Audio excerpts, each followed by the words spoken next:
दोस्तों, अगर आपको वीडियो पसंद आए तो आप चैनल को सब्सक्राइब ज़रूर करें, वीडियो को लाइक करें। और हमारे वीडियो से परीक्षा में क्वेश्चन पूछे जाते हैं। अगर आपने हमारे वीडियो देख लिए तो कोई भी परीक्षा हो आप उसमें पास हो जाएंगे। तो यहाँ पर आप देख रहे हैं, आपके सामने भी जो पहला प्रश्न है कि नीला थोथा का रासायनिक नाम क्या है। नीला आपका जो प्रश्न है, नीला थोथा का रासायनिक नाम क्या है। तो नीला थोथा का रासायनिक नाम बच्चों है कापर सल्फेट। और कापर सल्फेट का बच्चों सूत्र क्या होता है, CuSO4 और 5H2। इसमें 5 जल के अणु होते हैं। प्रयोगशाला में आपने बोतलें देखी होंगी, इस तरीके से बोतलें होती हैं।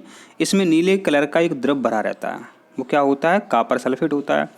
तो लोहे की कील जो है उसका एक कलर चेंज कर देता है, ये विलयन, ठीक है। और तांबे जैसी वो लोहे की कील जो है लगने लगती है, जैसे कि उस पर जंग लग गई हो। ये प्रयोग आपने किया हो कक्षा 10वीं में। तो परीक्षा में ये प्रश्न आता रहता है। और कापर सल्फेट को बच्चों, यानी नीला थोथा को नौनिया गंधक भी कहते हैं। किसी को कितनी भी भयंकर खाज हो, इस कापर सल्फेट को लगाने से दूर हो जाती है। पर ये हो ठोस, अभी ये द्रव है, स्कूल में प्रयोगशाला में जो रहता है उसको मत लगाना। ठोस रूप में आता है नौनिया गंधक, वो खाज के काम में आता है वो। तो नीला तोता का रासायनिक नाम क्या है बच्चों, कापर सल्फेट है। और इसका अपन ने सूत्र भी अपन ने याद कर लिया। बच्चों आपका प्रश्न है, दोस्तों आपका प्रश्न है कि निम्नलिखित में कौन एक आवेशित कण है, आवेश रहित। देखना, जल्दबाजी मत करना। आवेश रहित माने बिना आवेश का। बिना आवेश का इसको अपन ऐसे भी कह सकते हैं, शून्य आवेश वाला। तो कौन है वो। तो बच्चों आपको पता है, इलेक्ट्रॉन पे होता है बच्चों ऋण आवेश, और ये कह रहा है आवेश रहित। प्रोटॉन में बच्चों होता है धन आवेश, ठीक है। अब बचा न्यूट्रॉन। तो न्यूट्रॉन जो है बच्चों आवेश रहित कण है। इस पे बच्चों शून्य आवेश होता है। ऐसे पूछते हैं कि बताओ किस पे शून्य आवेश होता है, न्यूट्रॉन पे। आवेश रहित कण है न्यूट्रॉन। और न्यूट्रॉन की खोज किसने की थी बच्चों, चैडविक ने की थी। हमने आपको इसको एक ट्रिक के द्वारा बताया था कि नाच के बताओ कि न्यूट्रॉन की खोज किसने की थी। न्यूट्रॉन की खोज चैडविक ने की थी, ठीक है। तो अपन ये सभी चीज़ें आपको याद रहना चाहिए। और यहाँ पर बच्चों आपको एक चीज़ और हम आपको बताना चाहते हैं, बहुत इंपॉर्टेंट है। अगर ये नहीं आती है तो फिर बच्चों बहुत समस्या आती है। ये हम बना रहे हैं एक परमाणु का डायग्राम। यहाँ बच्चों जो है ये आपका नाभिक होता है। इसमें बच्चों होते हैं प्रोटॉन और न्यूट्रॉन। इनको अपन न्यूक्लियन भी कहते हैं। इनको अपन क्या कहते हैं, न्यूक्लियन भी कहते हैं, न्यूक्लियन भी कहते हैं। अब न्यूक्लियन क्यों कहते हैं समझो। इस इतने वाले हिस्से को क्या कहते हैं, न्यूक्लियस कहते हैं, नाभिक कहते हैं। जैसे अपने नाभि होती है तो परमाणु की भी नाभि होती है, वो मध्य में है, केंद्र में है, इसलिए इसका नाम क्या है, नाभिक। क्या इसका नाम नाभिक है, ठीक है। तो प्रोटॉन न्यूट्रॉन को मिला लेते हैं अपन, माना P+N को क्या कहते हैं, न्यूक्लियन कहते हैं। ये परीक्षा में कई बार पूछा गया है, तो ये आपको आना चाहिए आंसर है, ठीक है। और जो बच्चों वृत्तीय कक्षाएं होती हैं, इनमें इलेक्ट्रॉन चक्कर लगाते रहते हैं, ये भी आपको यहाँ पता होना चाहिए। और एक भी बात हम फालतू नहीं करते हैं, जो परीक्षा में नहीं आई हो उसको हम बोलते भी नहीं हैं। जो परीक्षा में क्वेश्चन आए हैं उन पर ही अपन डिस्कस करते हैं। पानी का अधिकतम घनत्व किस तापमान पर होता है, घनत्व माने डेंसिटी, ठीक है, किस तापमान पर होता है। अब बच्चों क्या है, 4 डिग्री सेल्सियस तो आपको आंसर याद रहता है। अब ये भूल जाते हैं कि +4 है या -4 है। तो याद रख लेना, +4 डिग्री सेल्सियस तापमान पर पानी का घनत्व अधिकतम होता है। ये बहुत इंपॉर्टेंट है, ये कई बार आया। अब प्रश्न यहाँ पर बच्चों और क्या पूछेंगे आपसे, ये पूछेंगे कि जल का क्वथनांक कितना होता है, माने जल कितने तापक्रम पर उबलने लगता है। तो 100 डिग्री सेल्सियस तापमान पर बच्चों पानी उबलने लगता है, तो जल का क्वथनांक कितना है, 100 डिग्री सेल्सियस, ठीक है, समझ गए आप। अब पानी को ठंडा करो तो पानी जम जाता है, तो कितने तापक्रम पर जम जाता है, 0 डिग्री सेल्सियस पर।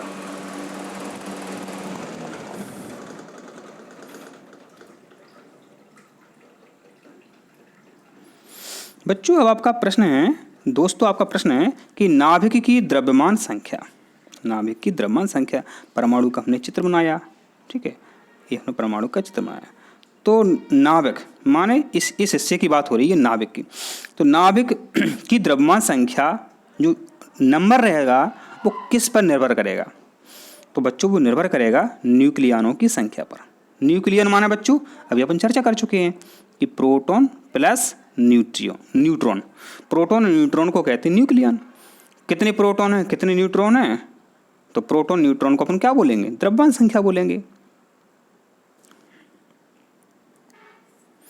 बहुत इंपॉर्टेंट क्वेश्चन था आपका ये। टेफ्लॉन नामक प्लास्टिक का निर्माण किस यौगिक के बहुलीकरण के द्वारा होता है? तो इसका आंसर है टेट्राफ्लोरोइथिलीन। टेट्राफ्लोरोइथिलीन। और बच्चों ध्यान देना, हम जिस क्वेश्चन को बहुत कम समझाएंगे तो पिछले वीडियो में समझा चुके हैं हम, तो सभी वीडियो देखना, क्योंकि फिर टाइम क्यों अपन बर्बाद करें।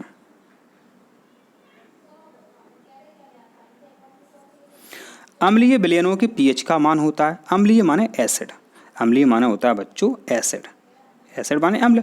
तो एसिड विलयन के पीएच का मान क्या होता है बच्चों? तो आपको पता होना चाहिए उदासीन। क्या?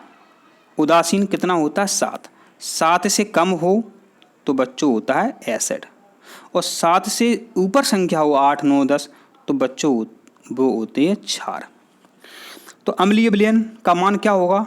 7 से कम कोई भी संख्या हो, 6 हो, 5 हो, 4 हो, 3 हो, 2 हो और 1 हो, ये सब अम्लीय होते हैं। अब प्रश्न में अपन देख लेते हैं, तो क्या लिखा है? 7 से अधिक। 7 से अधिक तो बच्चों क्षार होते हैं, ये तो गलत हो गया। 7 के बराबर, तो 7 के बराबर बच्चों बोलते हैं उदासीन, माने बाद ना तो वो अम्ल है ना वो क्षार है। पहला ऑप्शन क्या है? 7 से कम, बिल्कुल सही आंसर है आपका, 7 से कम। 7 से कम जिन विलयनों की पीएच होती है वो अम्लीय होते हैं।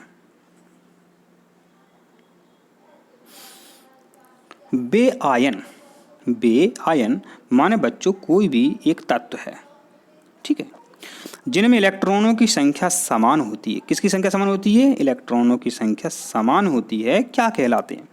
ऑप्शन देख लीजिए आप। तो जो आपका डी ऑप्शन है सम इलेक्ट्रॉनिक। कैसे हम अपन ने उत्तर निकाला?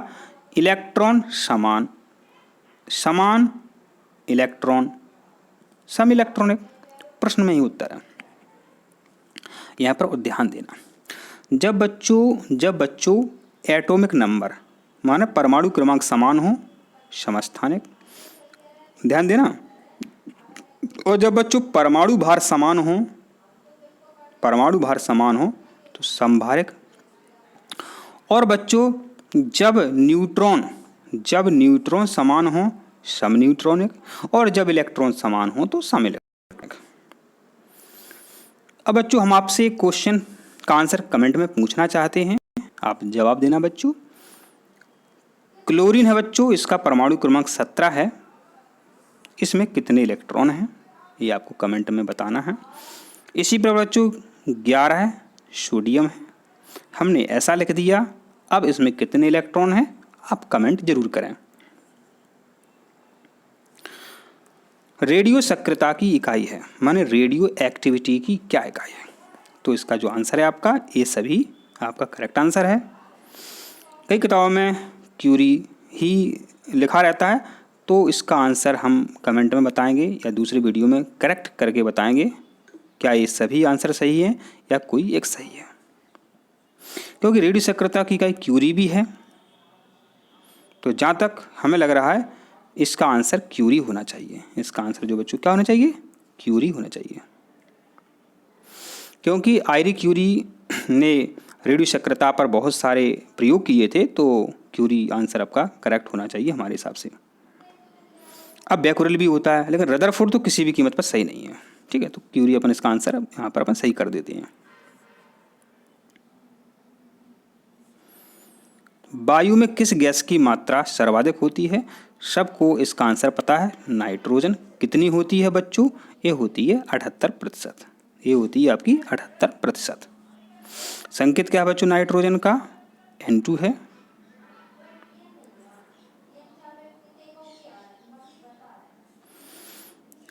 निम्नांकित में कौन कठोरतम धातु है? कठोरतम जो ऑप्शन है आपके सामने 4, तो सबसे कठोर इसमें क्या है? सोना है कि प्लेटिनम है कि लोहा है क्या शीशा है? तो करेक्ट आंसर है बच्चों आपका प्लेटिनम। क्या? प्लेटिनम। और प्लेटिनियम का संकेत होता है आपका Pt।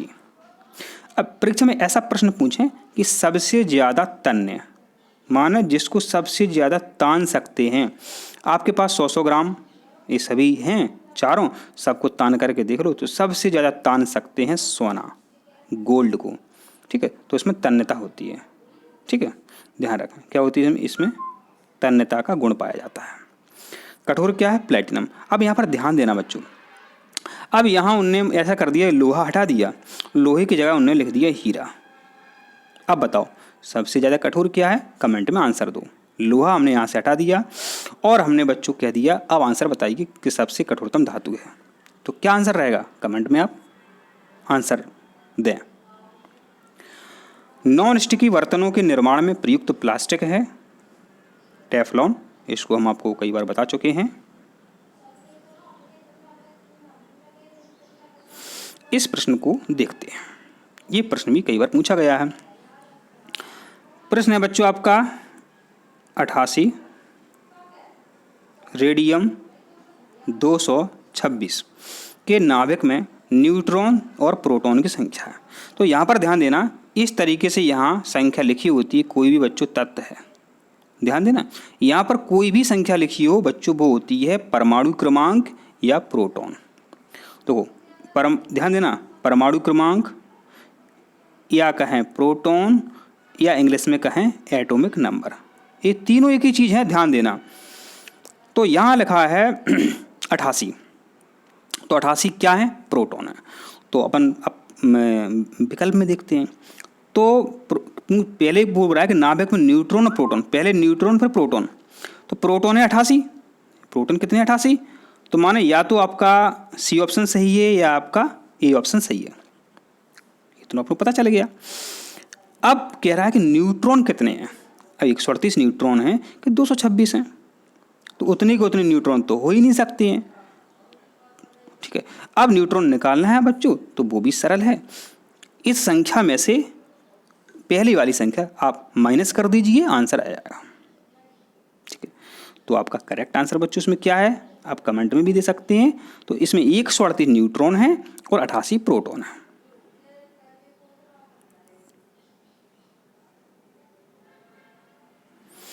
यह प्रश्न कितनी बार आया है कि भोज्य पदार्थों को, खाद्य पदार्थों को खराब होने से बचाने के लिए उसमें क्या मिलाया जाता है? उसमें मिलाते हैं बच्चों बेंजोइक अम्ल या सोडियम बेंजोएट।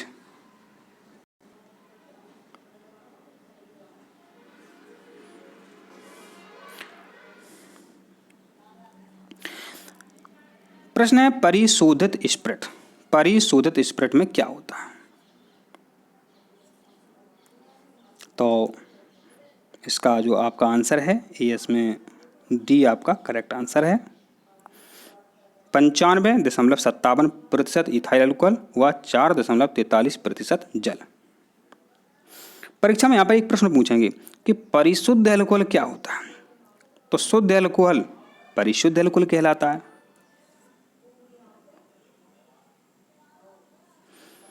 प्रयोगशाला में यूरिया का संश्लेषण, माने लैब में यूरिया किसने बनाया था? तो लैब में यूरिया किसने बनाया था? तो बोहलर नामक वैज्ञानिक ने लैब में यूरिया बनाया था। यूरिया का बच्चों सूत्र क्या होता है? हम आपको कई बार बता चुके हैं, NH2CO NH2। अब हम आपसे कमेंट में जानना चाहते हैं ये किसका सूत्र है? कमेंट में आप जवाब जरूर दें।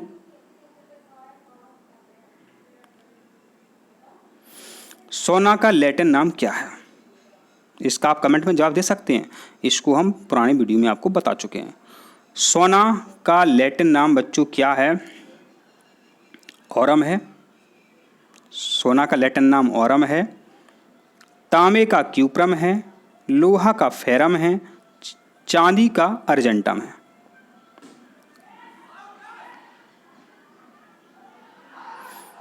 सबके संकेत आपको पता ही होंगे। कॉपर का क्या होता है? Cu होता है, Cu। कच्चे फलों को पकाने के लिए, ये हमको बता चुके हैं, कि कह लो पपीता, केला, अपन ने सुना होगा कि कार्बेट के पके पकाए केला है जी। तो कच्चे फलों को पकाने के लिए प्रयोग में लाई जाने वाली गैस कौन सी है बच्चों? तो वो है एसिटिलीन। आप कहोगे सर आपने तो बताया था कि सर कैल्शियम कार्बाइड से पपीता पकाते हैं। बिल्कुल सही बात है।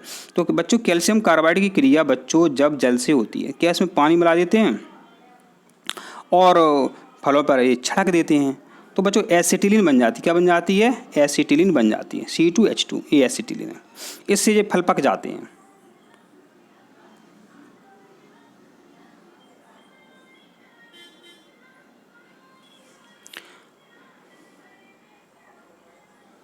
बच्चों यहाँ पर ध्यान देना, फल पकाने वाली गैस एसिटिलीन हमको सही लग रहा है, एथिलीन भी हो सकता है।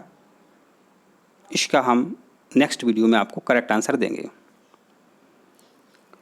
क्योंकि फल एथिलीन से पकते हैं जहाँ तक हमें संभावना है। तो हमारे हिसाब से फलों को पकाने के लिए एथिलीन गैस काम में ली जाती है। सबसे कठोर है हीरा, ग्लास, क्वार्टज, प्लैटिनम। तो आपका करेक्ट आंसर क्या है? हीरा।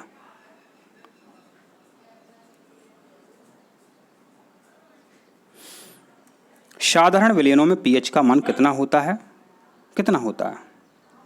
तो सबको इसका आंसर पता है, 0 से 14 है।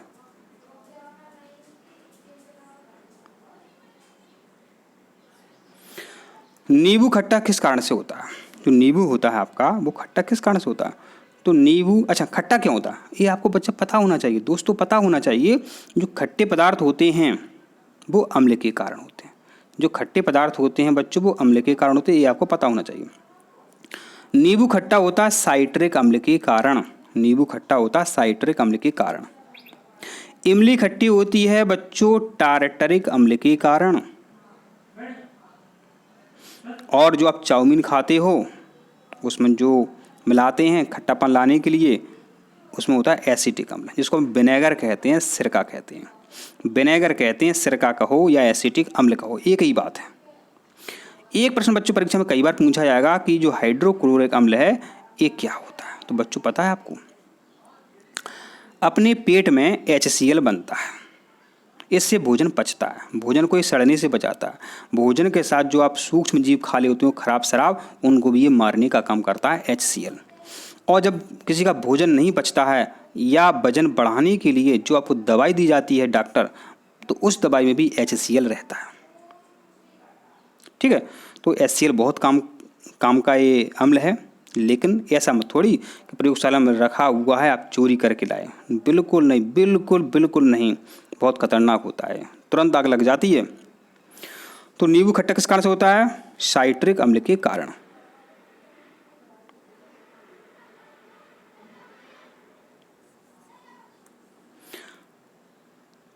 कृत्रिम रेडियो सक्रियता की खोज किसने की थी? तो की थी F. जूलियट व I. क्यूरी ने। तो कृत्रिम रेडियो सक्रियता जाके पूछ लो। अगर किसी को पता नहीं है बच्चों कृत्रिम रेडियो सक्रियता की खोज किसने की थी, तो सर के पास जाके पूछ लो। तो जा से मतलब बच्चों जूलियट और का से मतलब क्यूरी। जूलियट क्यूरी ने कृत्रिम रेडियो सक्रियता की खोज की थी। तो देखो हम आपको ट्रिक्स भी बताते हैं, तो आप वीडियो को लाइक जरूर कर दें अगर आपने वीडियो लाइक नहीं किया है तो।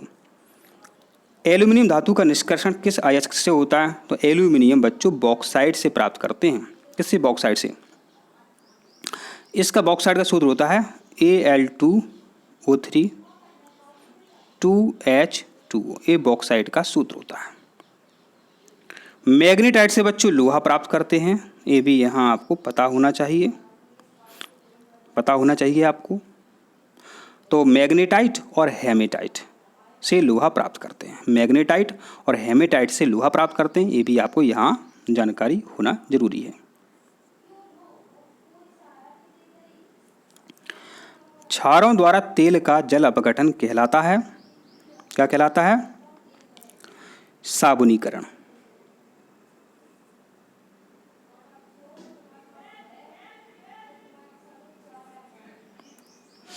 व्यापारिक वैसलिन बेसिलीन किससे प्राप्त करते हैं? तो जो बेसिलीन है इसको पेट्रोलियम से प्राप्त करते हैं।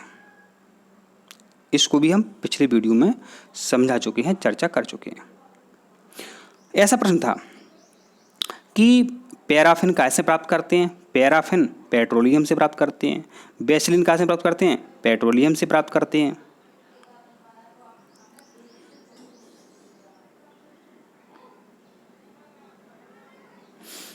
बच्चों अब आपका प्रश्न है कि निम्नलिखित में समस्थानिक नहीं है, समस्थानिक नहीं है। तो बच्चों हमने आपको कई बार बताया कि जो हाइड्रोजन है बच्चों, हाइड्रोजन के 3 समस्थानिक होते हैं, 1H1, 1H2 और 1H3। ये हाइड्रोजन के 3 समस्थानिक होते हैं। इसका नाम प्रोटियम है बच्चों, इसका नाम ड्यूटीरियम है, इसका नाम ट्राइटियम है। लेकिन इट्रियम नाम हमने बोला ही नहीं है, तो इट्रियम समस्थानिक नहीं है। सिंपल सी बात है। अब क्या है, जब चींटियां काट लेती हैं तो किस अम्ल को अंतः निक्षेपित करती हैं? तो जलन सी होती है जब चींटियां अपन को काटती हैं, तो उसका कारण क्या है? तो चींटियों के डंक में होता है बच्चों फार्मिक अम्ल। क्या होता है? फार्मिक अम्ल, HCOOH। ये फार्मिक अम्ल का सूत्र है। और ध्यान देना, इतने इतने को कहते हैं ओइक अम्ल। क्या बोलते हैं? ओइक। IUPAC नाम पूछे कभी तो इससे अपन IUPAC नाम बना सकते हैं। ओइक, COOH को ओइक कहते हैं।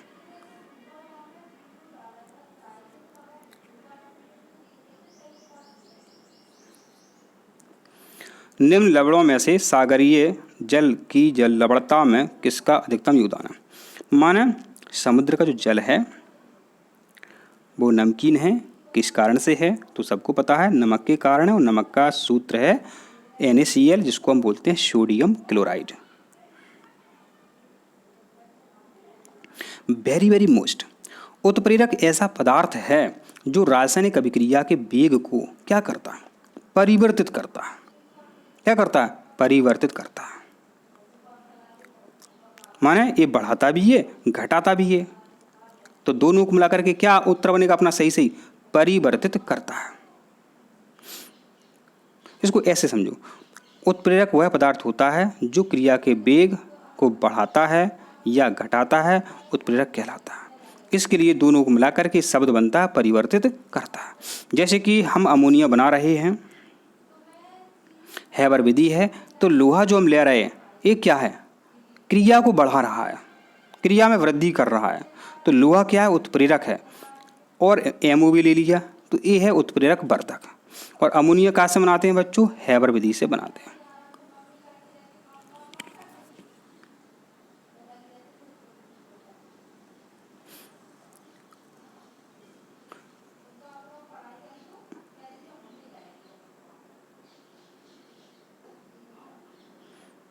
यह है आपका लास्ट क्वेश्चन। टेलीफोन है, रिसीवर हैं, रेडियो टेलीविज़न के कैबिनेट हैं, किस प्लास्टिक से बने होते हैं?